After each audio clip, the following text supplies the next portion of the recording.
Vamos a abrir nuestras Biblias y buscar en Hechos, capítulo 13.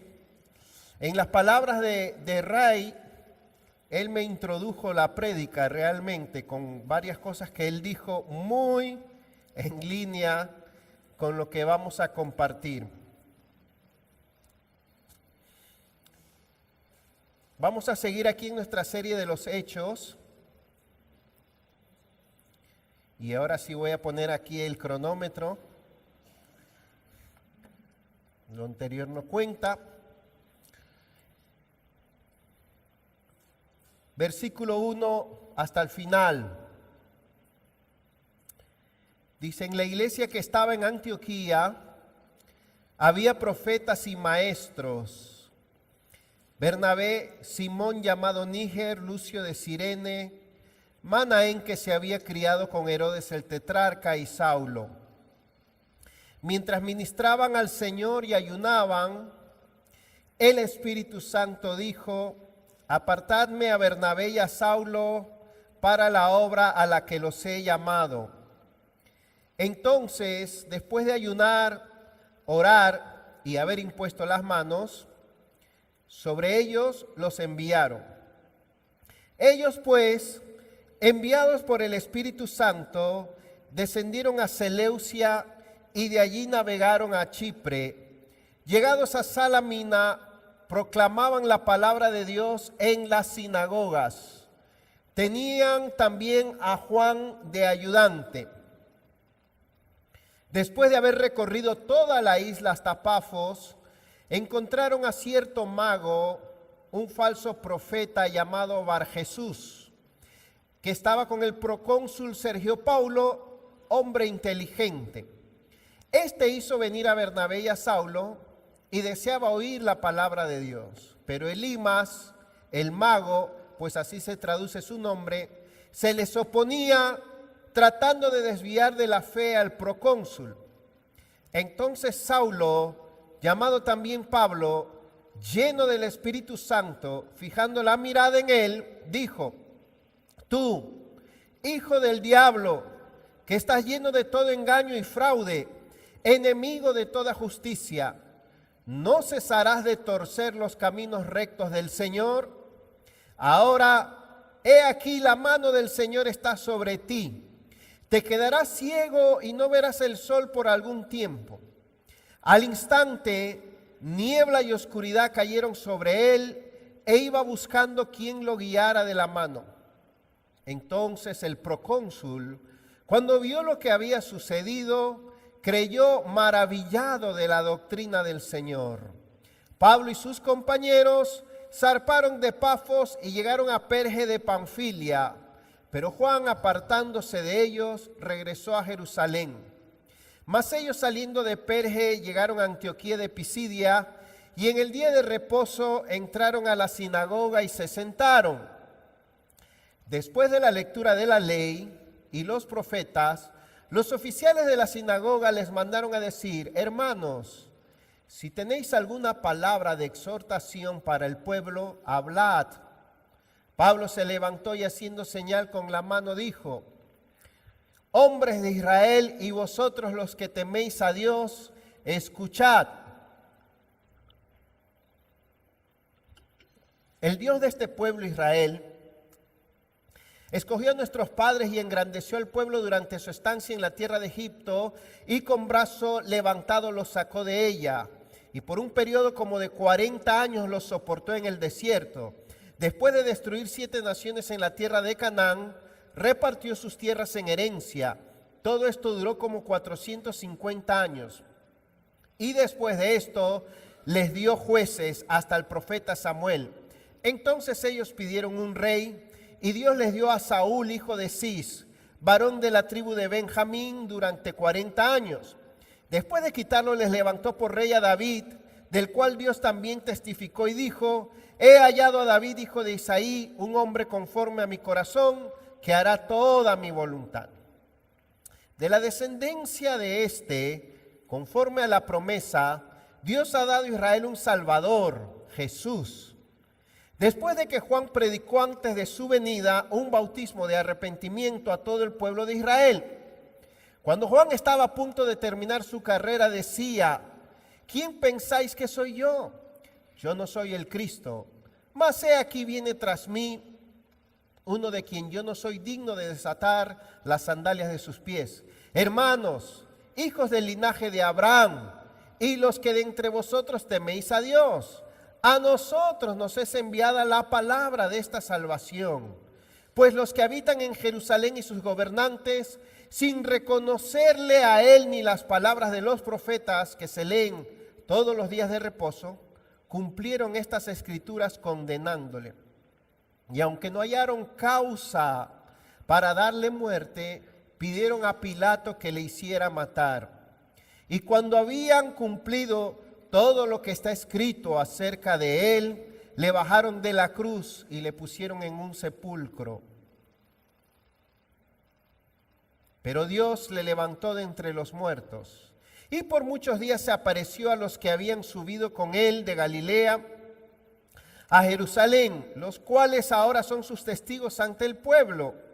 Y nosotros os anunciamos la buena nueva de la promesa hecha a los padres. Dios ha cumplido a nuestros hijos al resucitar a Jesús, como también está escrito en el Salmo 2: Hijo mío eres tú, yo te he engendrado hoy.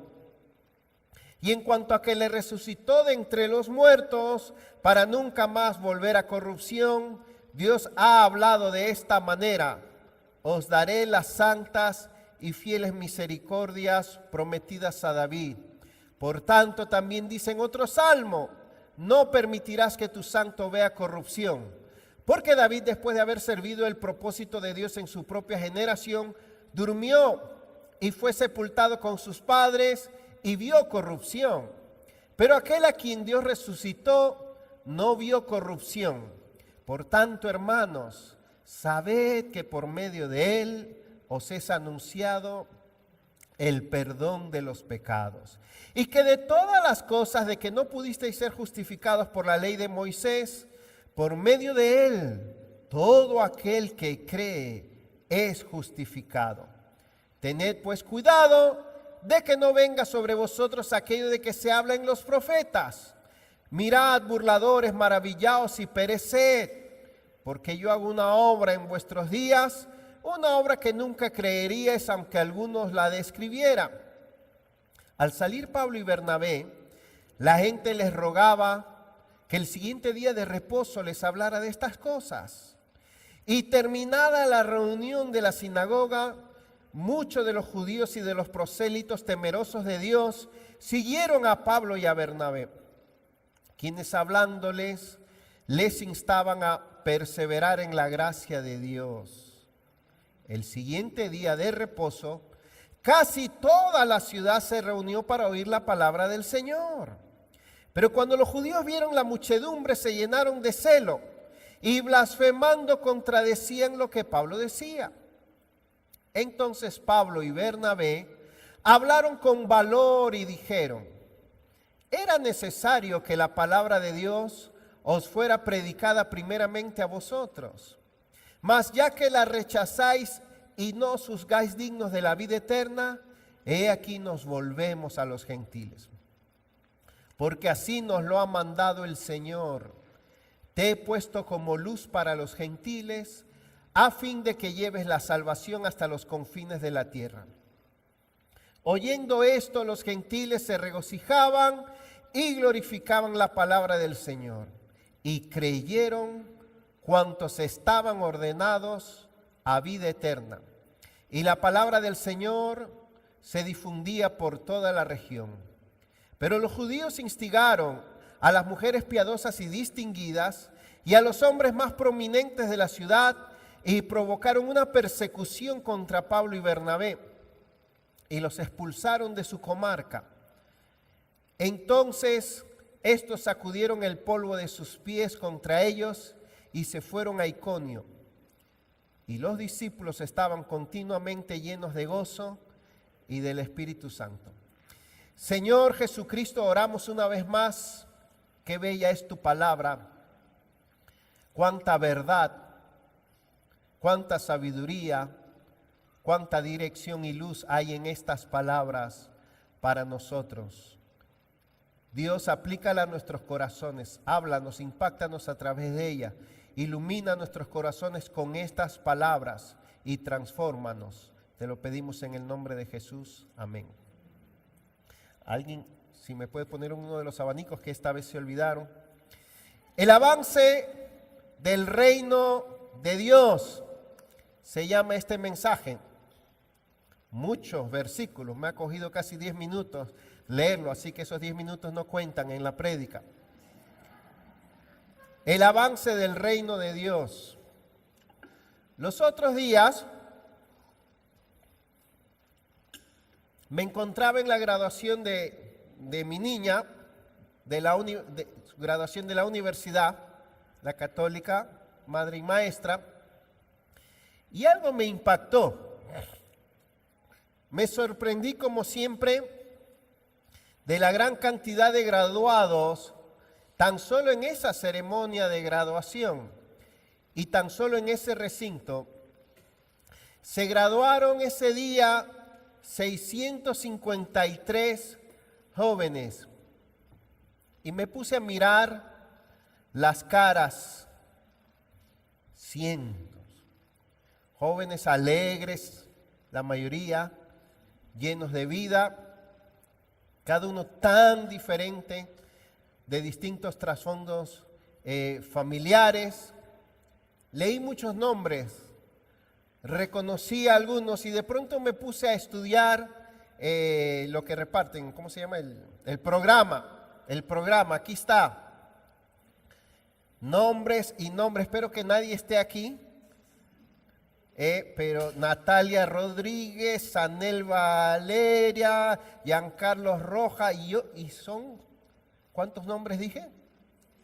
653 que estaban aquí y traté de ver quién estaba detrás de cada uno de esos nombres. Y detrás habían personas, seres humanos, jóvenes, almas llenas de necesidades, ilusiones y desafíos. De pronto me vino la pregunta, ¿a cuántos de estos jóvenes alguien les habrá hablado de Cristo y de la salvación? ¿A cuántos de estos jóvenes mi hija les habrá testificado de Cristo? Porque en una universidad sobra la gente alrededor de uno, ¿verdad? ¿A cuántos de estos jóvenes yo he tenido la oportunidad de hablarles de la salvación?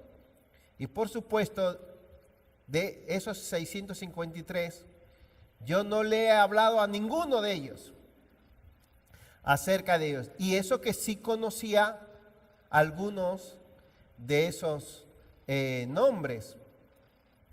Me quedé observando y yo no podía creer que delante de mí, porque ahora lo ponen en cada graduado, ahora le ponen el rostro en las pantallas, ahora lo hacen muy bonito. O sea, uno los ve en el momento que pasan así como delante de uno. Delante de mí pasaron 653 rostros que tenían un alma y un destino eterno, que necesitaban oír el Evangelio y que no sabía si alguien se los había hablado, no sabía qué necesidades tendrían, y eso era solo en una ceremonia de graduación de las muchas que hay, y sin contar cuánta gente vive en su sector, en su barrio, por ejemplo. En esa ceremonia habría 5, imagínense este grupo, 5 veces más de personas de las que la mayoría no han oído del Señor. Pero en su barrio, en su sector, hay muchísima más gente. Aquí hay un barrio, usted no va a creer, Cienfuegos, ¿cuántos han oído de Cienfuegos? Es un sector. Cienfuegos tiene 100,000 almas, solo ese sector. Viven ahí 100,000 personas. Eso es esto multiplicado por 1,000 de gente. Entonces, ¿dónde hay más gente necesitada? ¿Aquí adentro o allá afuera? ¿Por qué muchas veces los creyentes no sienten deseos de evangelizar? ¿Por qué muchas veces los creyentes no se atreven a evangelizar? ¿Por qué muchas veces los creyentes no sacan tiempo para evangelizar?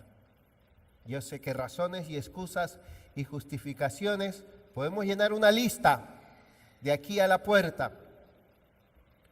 ¿Por qué no evangelizamos? ¿O por qué no somos efectivos para evangelizar? ¿Por qué los creyentes y las iglesias como la nuestra presentan tantas barreras para evangelizar? Cuando decimos va a haber un curso alfa, es una cosa, es como hallar una aguja en un pajar, personas para evangelizar muchas veces. ¿Por qué muchas veces nos vemos en medio de una cultura y una ciudad que aparentemente es muy difícil de evangelizar? Así les sucedía a ellos en plena época del Imperio Romano. ¿Por qué pensamos más en nosotros que en la necesidad que tiene el mundo? Si Cristo ha dicho que nosotros somos la luz del mundo. Qué contradictorio. ¿A cuántos de ustedes les gustaría tener una casa llena de bombillos y que ninguno funcione? No tiene sentido porque los bombillos son para que alumbre. Una iglesia que no es la luz del mundo no alumbra, no sirve. Es un bombillo que no funciona. Hay que cambiarla. Sí, de hecho Apocalipsis 2 y 3, Jesús le advierte a eso. Si no te arrepientes, quitaré tu candelero de su lugar. Bueno, he hecho muchas preguntas. Este texto tiene una respuesta para todas esas preguntas. ¿Por qué? ¿Por qué? ¿Por qué? ¿Ok? Pongamos nuestros ojos ahí. Han sido muchos versículos. ¿De qué se trata este pasaje? Siempre me gusta preguntar y encontrar cuál es el versículo clave que resume, encierra todo este capítulo. ¿Cuál ustedes creen que es? Es decir, ¿cuál es el versículo que describe todo lo que aquí ha pasado? Yo creo que es el versículo 49. Y la palabra del Señor se difundía por toda aquella región. Eso es lo que pasó. ¿Ok? Cómo la palabra del Señor llegó a toda esa región, cómo el reino de Dios penetró, avanzó y se estableció en esa ciudad, en esas ciudades, en Santiago, en Villa Olga, en Las Dianas, en Cienfuegos, etcétera. Ahora, el versículo 49 está totalmente ligado y dependiente del versículo 2. Directamente uno es consecuencia del otro. Dijo el Espíritu Santo,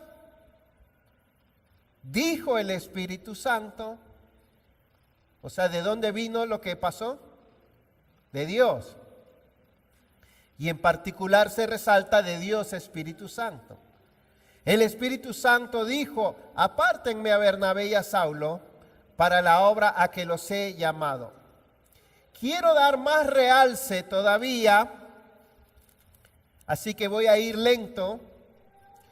Quiero dar más realce al versículo 49, para que entendamos la importancia de lo que aquí pasó en el versículo 15.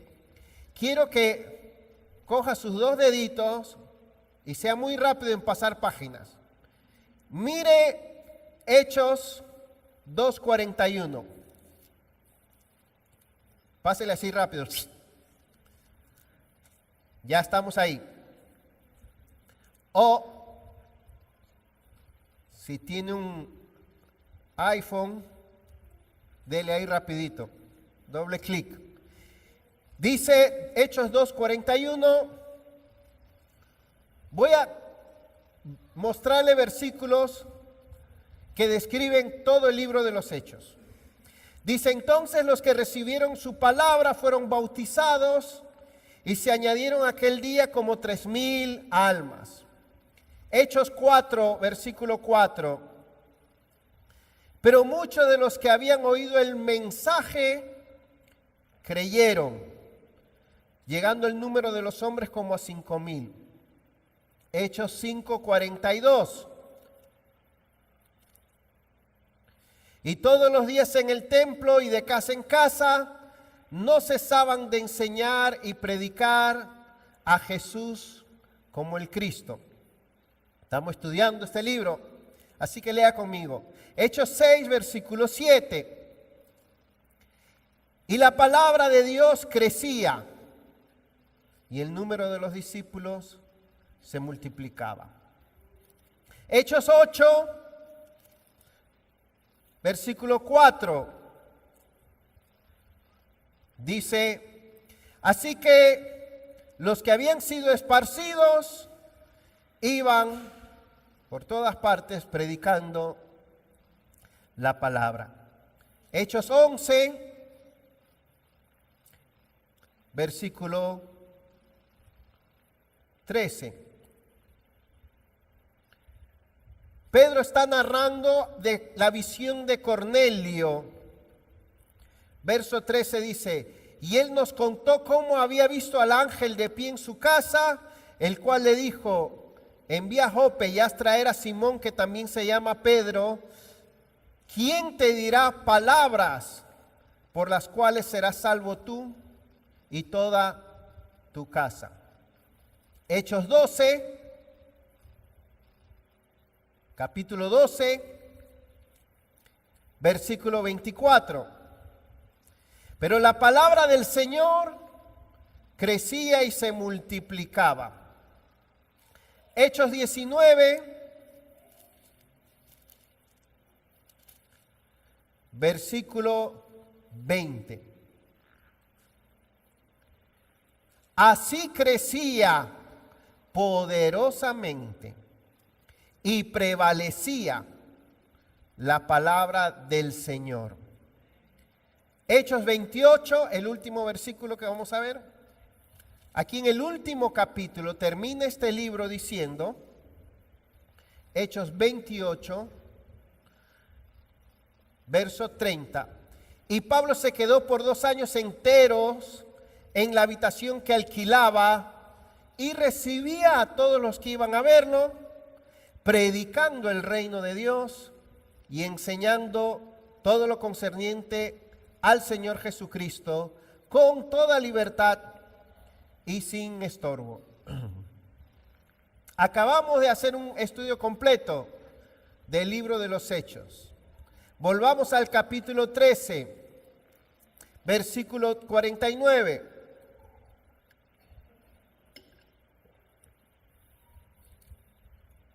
Y la palabra del Señor se difundía por toda aquella región. Acabamos de ver muchos versículos. Y la palabra de Dios crecía, y la palabra de Dios se multiplicaba, y la palabra de Dios prevalecía, y la palabra de Dios era predicada. Y aquí lo dice respecto a un sector geográfico, a una región específica. Toda esta sección de los viajes misioneros de Pablo, a partir de aquí, del capítulo 13 al 20, habla de las jornadas, las experiencias y las estrategias en la evangelización de la iglesia, en el mundo, en las naciones, transculturalmente, y cómo por medio de esas jornadas, experiencias y estrategias e iniciativas, el reino de Dios conquistó la tierra, en este caso el mundo romano. Dios le da, hermanos, tanta importancia al evangelio, a la predicación del evangelio, a la conversión de un alma, y es tan bueno con nosotros que nos dejó todo un libro acerca de evangelismo. Hay libros muy preciosos en la Biblia, en el Nuevo Testamento, que hablan de la persona de Cristo, que hablan de la iglesia, y son libros que tienen 5 capítulos, 4 capítulos, 6 capítulos, algunos más. Este tiene 28 capítulos de evangelismo. Es importante entonces, ¿por qué Dios, el Espíritu Santo en algunos sectores de la Escritura ha sido tan conciso? Imagínense narrar la creación de los cielos y la tierra con las miles de especies que hay y los miles y miles de milagros que ocurrieron en un solo capítulo.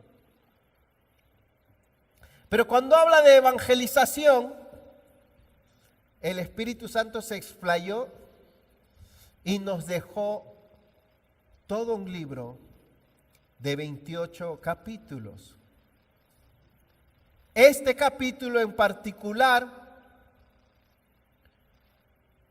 lo vamos a dividir en 3 partes, porque creo yo que por 3 veces, sigue estudiando conmigo Hechos 13, ponga sus ojos ahí. Yo creo que por 3 veces hay algo aquí que se enfatiza o que se repite. Y ahora participe conmigo. ¿Qué es lo que más se destaca o se repite en este pasaje? ¿Qué usted cree? ¿Quién tiene una respuesta? Hay palabritas que se repiten.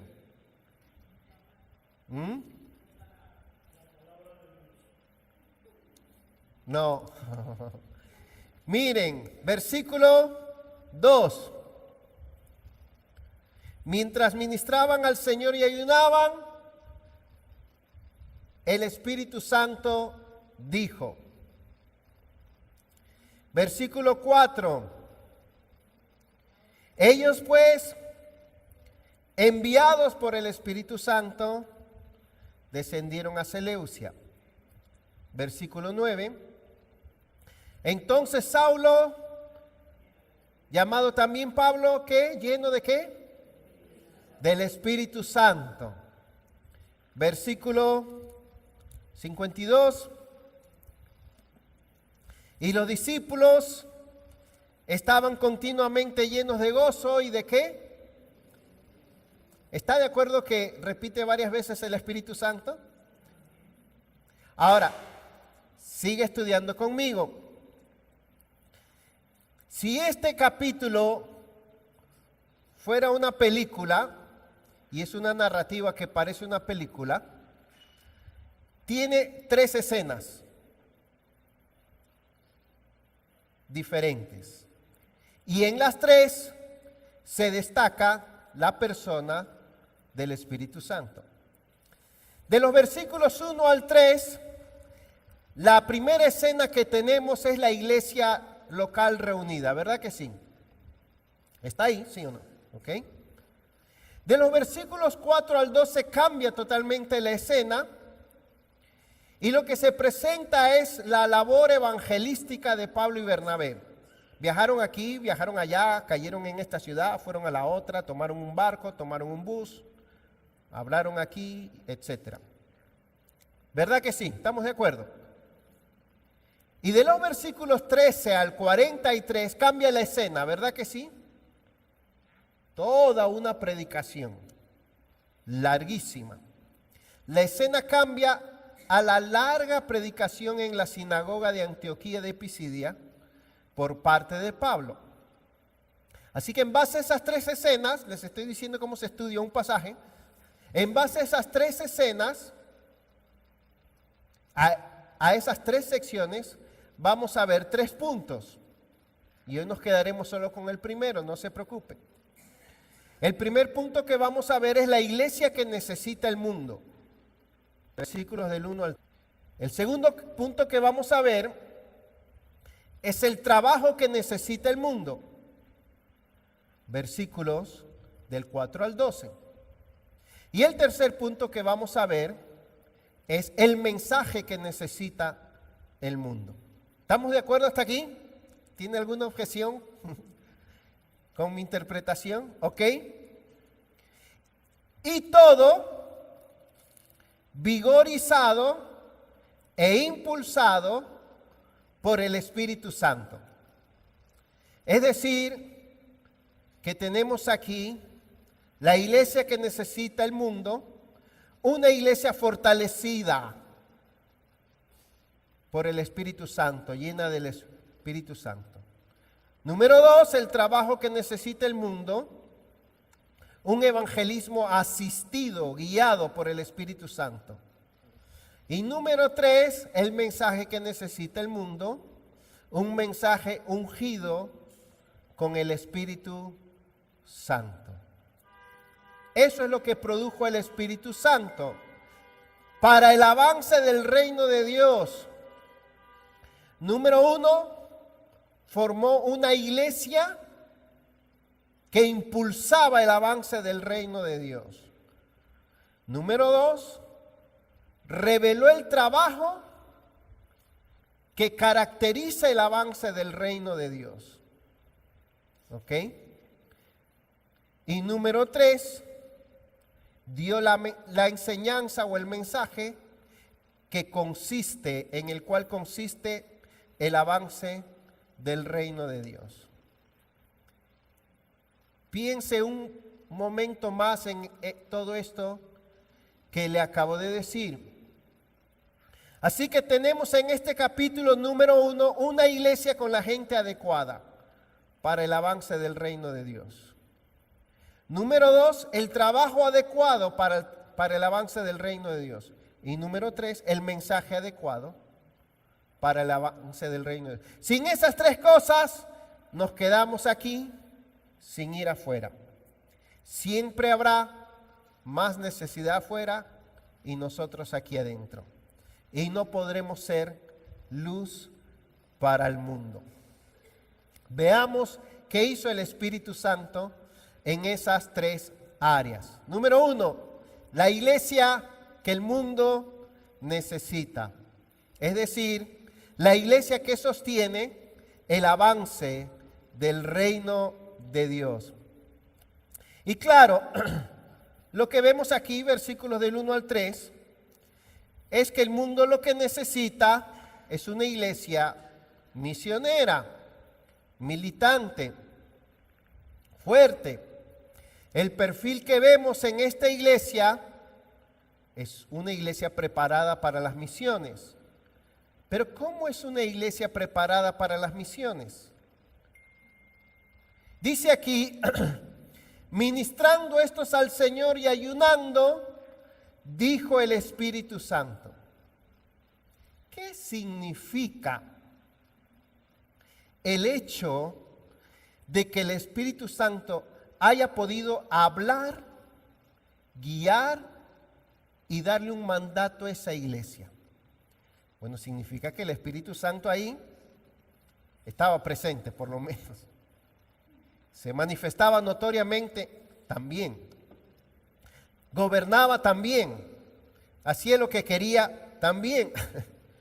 ¿Cuántas iglesias usted ha visto que la congregación entera entiende, percibe lo que el Espíritu Santo está hablándole y se somete a eso? ¿Cuántas iglesias usted conoce así? Yo he hablado otras veces de cuando me regalaron un cuadro para mi oficina que decía: mis ovejas oyen mi voz y me conocen. Y todas las ovejas estaban de espaldas, solo se les veía el rabo. O sea, era contradictorio el versículo. Cada quien estaba en lo suyo. Pero aquí no. Aquí no.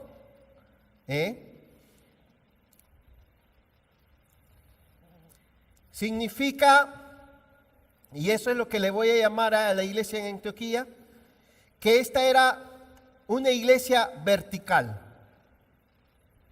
Vamos a llamarle así a esta iglesia. Una iglesia vertical. Por la relación e interacción abundante que tenía con el Espíritu Santo. Una iglesia vertical. ¿Ok? Una iglesia misionera es una iglesia vertical. Y una iglesia vertical es una iglesia misionera. 4 cosas rapidito acerca de esta iglesia. Primero, una iglesia vertical, ¿saben lo que es vertical? Lo contrario de horizontal, ¿verdad? Para arriba. Una iglesia vertical tiene líderes espirituales, llenos del Espíritu Santo. Miren estos líderes,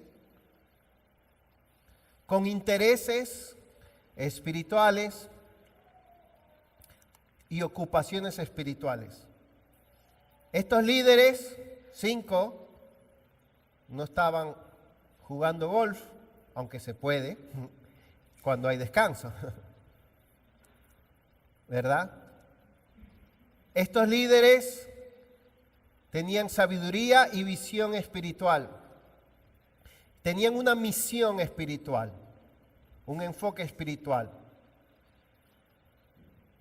Personas que dirigen la iglesia con un énfasis y enfoque espiritual, no humano ni terrenal.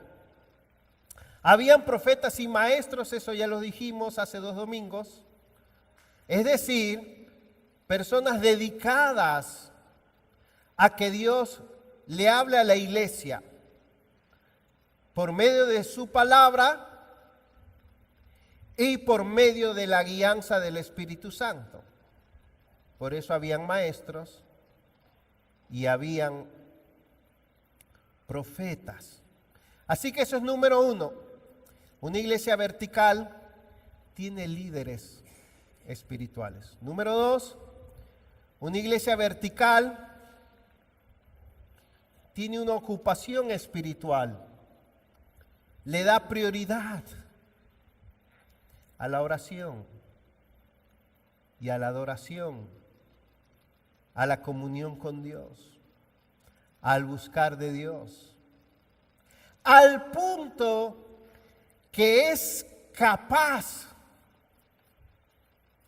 de quedarse sin comer, cosa que para mucha gente es la mayor proeza en esta vida y cosa que para mucha gente es un imposible. Ayunar para buscar a Dios. Yo puedo viajar, yo puedo hablar, yo puedo hasta estudiar, pero ayunar, no, que Dios me use de otra forma. Desayunar sí yo puedo, porque yo tengo muchas reuniones desayunando y almorzando, y son todas una bendición, pero ayunar. ¿Qué estaba haciendo esta iglesia con su tiempo? ¿Qué prioridades tenía? Por un momento imagínese que esta iglesia ni se reuniera, ni orara, tenía reuniones de oración una vez al año, no ayunaba, no buscaba a Dios, no sacaba tiempo para Dios, ni para que Dios le hable. Esta iglesia hubiera sido una calamidad. Se muere El ayuno y la oración muestran nuestra necesidad de Dios y nuestro anhelo por Dios y nuestra comunión con Dios. Colosenses 3, del 1 al 3 dice, si pues habéis resucitado con Cristo, buscad las cosas de arriba, donde está Cristo, sentado a la diestra de Dios. Poned la mira en las cosas de arriba, no en las de la tierra. ¿Cuánto tiempo usamos para buscar las cosas de abajo? El día entero, de lunes a domingo.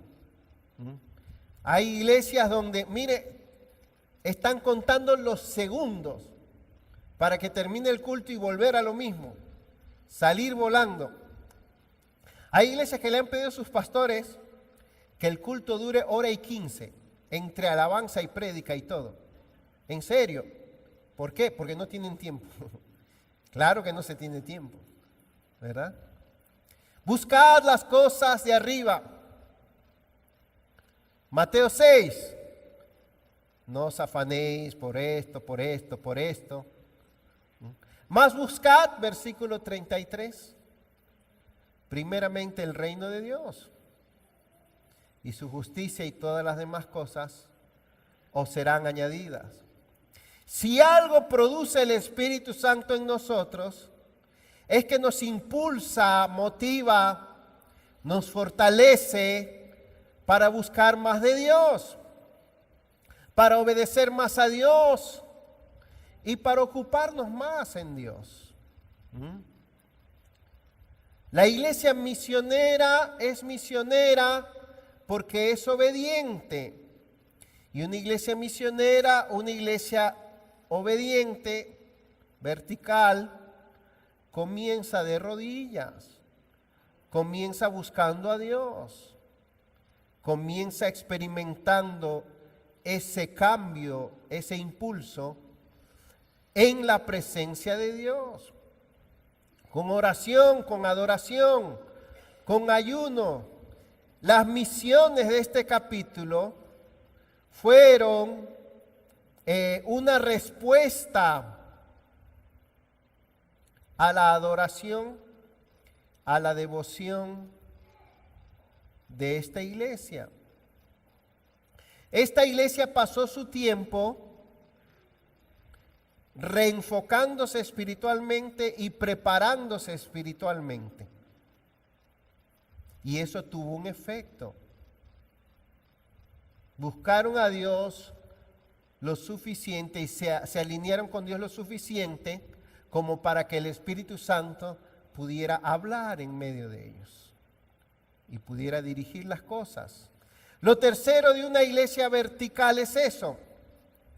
Una iglesia vertical tiene dirección espiritual.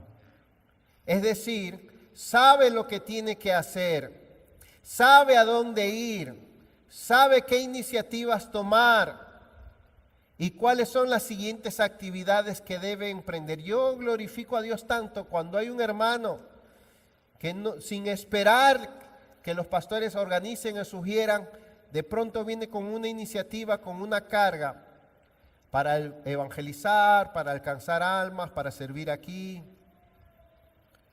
Iniciativas espirituales. Miren las instrucciones que esta iglesia recibió del mismo Señor. ¿Qué dirección más extraña? Hoy en día hubiéramos dicho no. Que Dios quiere que nos desprendamos de nuestros mejores líderes, eso no, eso es del diablo. Que salgamos a la calle, no, aquí necesitamos mucho.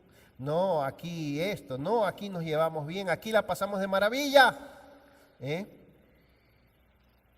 ¿Ven?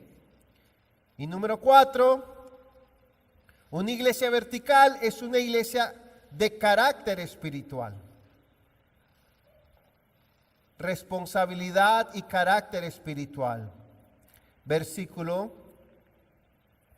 3.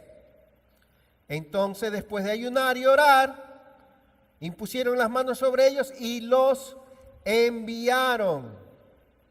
Es decir, el trabajo o la misión que asumió esta iglesia fue de desprenderse, orar, darles lo necesario y enviarlos. No podemos esperar el siguiente paso a partir del versículo 4, tener una obra respaldada con el poder del Espíritu Santo, sin primero ser una iglesia llena del Espíritu Santo, que experimenta la obra del Espíritu Santo en sus corazones. Permítame, ya hacia el final, añadir algo. Ahora, ¿qué significa ser una iglesia llena del Espíritu Santo? Efesios 5:18 dice: no os embriaguéis con vino, en lo cual hay disolución, antes bien sed llenos del Espíritu Santo. Sean continuamente llenos. Es en tiempo presente. Es como cuando alguien dice: mantén el tanque de tu vehículo lleno. Una iglesia vertical es una iglesia espiritual porque tiene personas llenas del Espíritu Santo. ¿Qué significa eso? Personas controladas por el Espíritu Santo, caracterizadas por los frutos del Espíritu Santo. Estos gobiernan sus vidas y no por los frutos de la carne. Son personas que andan bajo el gobierno del Espíritu y la dirección del Espíritu en su vida. Y que viven bajo la ayuda, la influencia o el poder que el Espíritu Santo les da para vivir una vida adecuada. La Escritura dice en varios pasajes, 2 Corintios 13:14, por ejemplo, que nosotros podemos disfrutar de una vida de comunión con el Espíritu Santo. Comunión, relación, interacción, experiencia. Caminar juntos, experimentar la presencia, el gobierno, la asistencia, la influencia del Espíritu en nuestras vidas. La llenura del Espíritu Santo hace que seamos gobernados por el gozo espiritual del Señor, por la fuerza que da el Señor para hacer su voluntad, por la luz que da sabiduría y visión espiritual que nos da el Señor, gobernados por la pureza y santidad que da el Espíritu del Señor, gobernados por la guianza que da el Espíritu del Señor y por la efectividad que da el Espíritu. Y esto, ser creyentes llenos del Espíritu, es lo contrario a ser una iglesia de creyentes carnales. Una iglesia carnal está llena de creyentes carnales, es decir, creyentes dominados, gobernados por los deseos de la carne, por las pasiones de la carne, por las inclinaciones de los frutos de la carne y por todos aquellos rasgos terrenales típicos de la naturaleza humana carnal: celos, pleitos, iras, falta de fe, inmoralidades, herejías, desobediencias, etcétera, etcétera. Hermanos, y la increíble verdad que vemos en el Nuevo Testamento es que existen iglesias espirituales y existen iglesias carnales. Oh, sí. ¿Cuántos han visto en el Nuevo Testamento a Corinto? ¿Qué iglesia? En Apocalipsis 2 y 3 habla de varias de ellas. Tiatira, que permites esto y esto otro. Sardis, tienes nombre de que vives pero estás muerta. La Odisea, eres tibia y te vomitaré de mi boca. ¿Cómo? Sí. Iglesias controladas, gobernadas por los deseos de la carne de sus miembros. Pero también hay iglesias con creyentes dependientes del Espíritu Santo, llenos y gobernados por el Espíritu Santo. Algunas características de una persona controlada por el Espíritu Santo son muy evidentes, son muy lógicas. Número uno, la primera característica de un creyente lleno del Espíritu Santo es que es un creyente obediente. Obediente a los deseos del Espíritu. Gálatas 5, 17. No satisfagáis los deseos de la carne. Número dos, segunda característica, un creyente lleno de la palabra de Dios. O sea, tiene la mente del Espíritu. Tiene la mente de Dios. Y adivinen cuál es la inteligencia y la mente del Espíritu. Es esto que está aquí, la palabra de Dios. Tercera característica, santidad. Cuarta característica, ese creyente manifiesta los frutos del Espíritu. Está gobernado por el amor, el gozo, la paz, la paciencia, la benignidad o amabilidad, la bondad, la mansedumbre, humildad y la templanza o el dominio propio. Ese tipo de creyente sirve a Dios, es obediente, activa y santifica a los que le rodean. Influencia a los demás espiritualmente para bien. Pero el creyente carnal influencia a los que le rodean para mal, para la desobediencia, para las pasiones de la carne. No ayuda, al contrario, como dicen algunos teólogos, desayuda. Volvamos a hacer las preguntas que hicimos al comienzo, ahora concluyendo. ¿Por qué no siento deseos, no me atrevo o no saco tiempo para evangelizar? ¿Tiene ya la respuesta? ¿Por qué no evangelizamos? ¿Por qué no soy efectivo al evangelizar? ¿Por qué las iglesias encuentran tantas barreras para evangelizar? ¿Por qué pensamos más en nosotros que en la necesidad que tiene el mundo? ¿Por qué pienso más en descansar, en ver televisión, en ver Netflix, en ir al cine y en volver a descansar y de ahí comprar, que en estos 653 jóvenes que quizás nadie les ha hablado? ¿Por qué no amo a las personas? ¿Por qué no me preocupan las personas? ¿Por qué no me duelen las personas? ¿Por qué no me interesan las personas? ¿Por qué no me interesa la salvación de estas personas? ¿Por qué? ¿Por qué no amamos a la gente perdida? ¿Por qué no nos duele?